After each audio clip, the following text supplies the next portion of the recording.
దానికి ఏముంటుంది విలువ?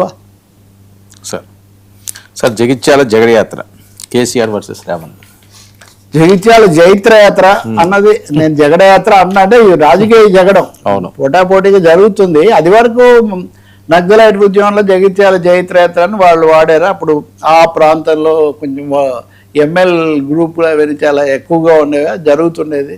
ఆ తర్వాత చాలా పరిణామాలు జరిగి ఇప్పుడు అది అయిపోయింది. ఇప్పుడు ఈ మాజీ మంత్రి జీవన్ రెడ్డి ఆయన దేవుడే పంపిస్తే నేను కేసీఆర్ గారి దగ్గరికి వచ్చారని ఆయన అక్కడికి వెళ్ళారు కదా. ఆ రోజే కేసీఆర్ గారు అక్కడ ఆయన ఆదరించడంతో పాటు ఆయన సమక్షంలోనే ఒక భారీ సభగా చేరాలి అని నిర్ణయించుకున్నారు. దానికోసం విస్తృతమైన సన్నాహాలు చేశారు. కాబట్టి ఇప్పుడు అది జరుగుతుంది. జీవన్ రెడ్డి కోసం నిజంగా గొప్ప జీవన్ రెడ్డికి అలాగే తెలంగాణ రాజకీయాలకు ఒక పెద్ద ప్రాధాన్యత ఇస్తున్నట్టు లెక్క. ఎందుకంటే కేసీఆర్ వచ్చి బహిరంగ సభగా చేర్చుకున్న వాళ్ళు తక్కువగా ఉంటారు.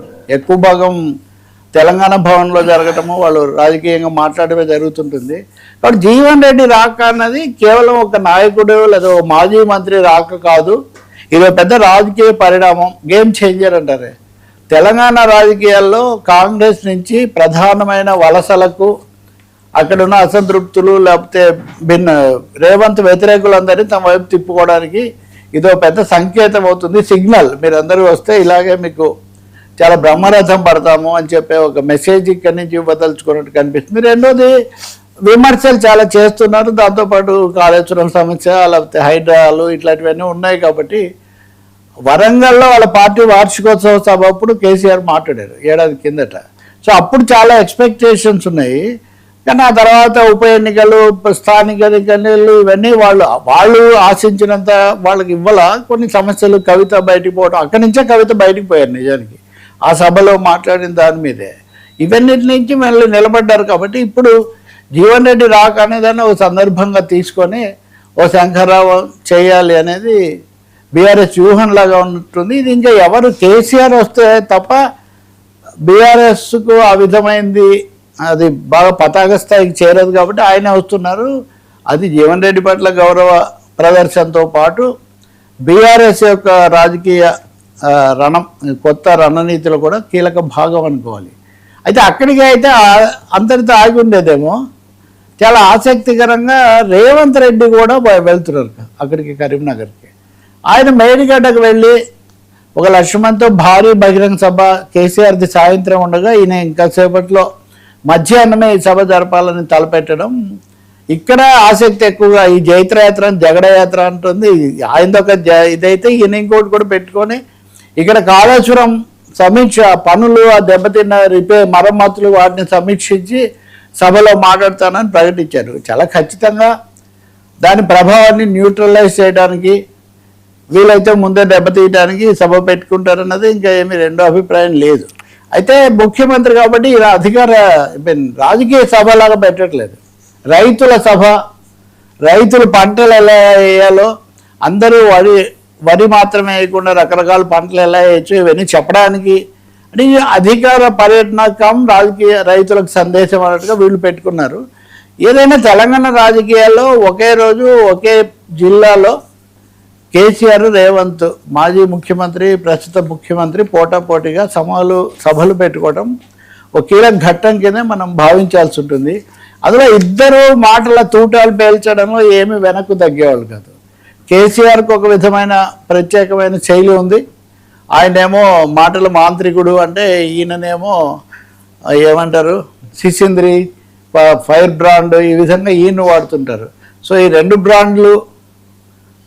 రెండు బ్రాండ్లు కలిసినప్పుడు ఎలాంటి చప్పుడు వస్తుంది, ఏం మెసేజ్ ఇస్తారు మనం చూడాల్సి ఉంటుంది. కాళేశ్వరం మీద రేవంత్ రెడ్డి వెళ్తున్నారు కాబట్టి బహుశా కాళేశ్వరం సమస్య కోర్టు ముందు కూడా ఉంది. ఆ విషయాలు చర్చించడానికి హరీష్ రావు ఢిల్లీ కూడా వెళ్తున్నారు. ఢిల్లీ వెళ్ళి న్యాయవాదులతో చర్చిస్తారు అని. అంటే ఇక్కడ ముఖ్యమంత్రి ఆ విషయం మీద చెప్పే వాటికి చట్టబద్ధమైన సాంకేతికమైన సమాధానాలు హరీష్ రావు తర్వాత వినిపిస్తారు అని కూడా అర్థమవుతుంది. అన్ని వైపుల నుంచి కూడా తెలంగాణలో రాజకీయ రణం ముదురుతోంది అనేది ఒకటి మనకు చాలా స్పష్టంగా కనిపిస్తుంది. ఇంకొక పెద్ద సమస్యలో ఉన్నప్పుడు ఇది, ఇప్పుడు అజారుద్దీన్, కెప్టెన్ అజారుద్దీన్ కాంగ్రెస్ పార్టీ మాజీ ఎంపీ, ఆయన హఠాత్తుగా మొన్న ఉప ఎన్నికలకు ముందు ఆయన మంత్రిని చేశారు, జూబ్లీహిల్స్ ఉప ఎన్నికకు ముందు కదా, అవును. హఠాత్తుగా మంత్రిని చేశారు. మంత్రి అయిన తర్వాత 6 నెలల లోపల మళ్ళీ సభకు ఎన్నిక కావాలి. ఆయన శాసనసభ్యుడు, శాసన మండలి సభ్యుడు కాదు. ఈ నెల 30 లోపల అయిపోతుంది, అక్టోబర్లో తీసుకున్నారు. ఈ నెల 30 లోపల మంత్రి కావాలంటే ఎట్లా, ఎన్నికలు జరగవు కదా, ఎన్నికల సంఘం. కాబట్టి గవర్నర్ కోటాలో సిఫార్సు చేయించుకోవాలని వీళ్ళు భావిస్తే గవర్నర్ ఇంతవరకు చేయలేదు. కోదండరామ్ను ఈయనని పెట్టారు, కానీ ముఖ్యంగా ఈయన అవ్వాలి, సంక్షోభం రాకుండానే. నిన్న రేవంత్ రెడ్డి ప్రత్యేకించి ఇతర మంత్రులను తీసుకొని వెళ్ళి గవర్నర్ను కలిసి మీరు ఎలా అయినా ఆయన చేయండి అని 1-2 సార్లు దృష్టికి తెచ్చినప్పటికీ గవర్నర్ అందుకు అంగీకరించినట్టు కనిపించదు.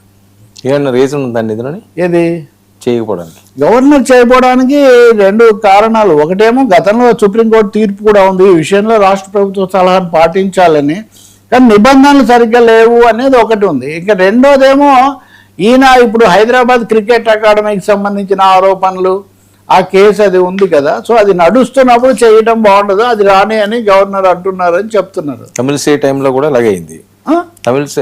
తమిళసై టైంలో అప్పుడు ఆమె మామూలుగా ఆపేశారు.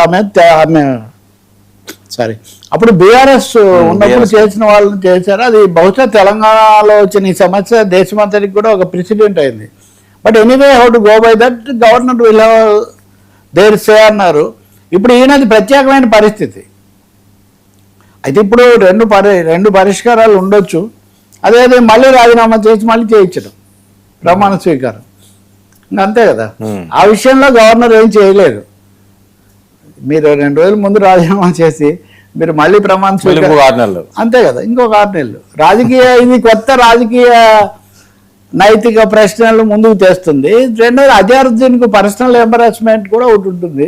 మూడోది ఆయన కూడా కాంగ్రెస్లో అక్కడెక్కడో ఉత్తరప్రదేశ్లో ఎంపీగా ఉండి ఇవన్నీ రకరకాల అనుభవాలు చూశారు. కానీ బట్ ఒక సంకట పరిస్థితి రేవంత్ రెడ్డికి. అజారుద్దీన్ సంకటం ఆయన ఎలా అధిగమిస్తారు, మైనార్టీ ఓట్లు, ఇట్లాంటి సమస్యలు కూడా కొన్ని ఉన్నాయి కదా.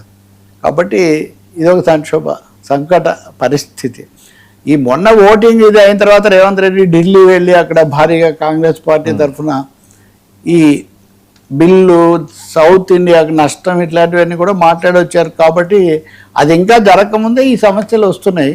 చూద్దాం, బహుశా ఆయన జగిత్యాల ప్రసంగంలో ఇవన్నీ ఆయన క్లియర్ చేయొచ్చు.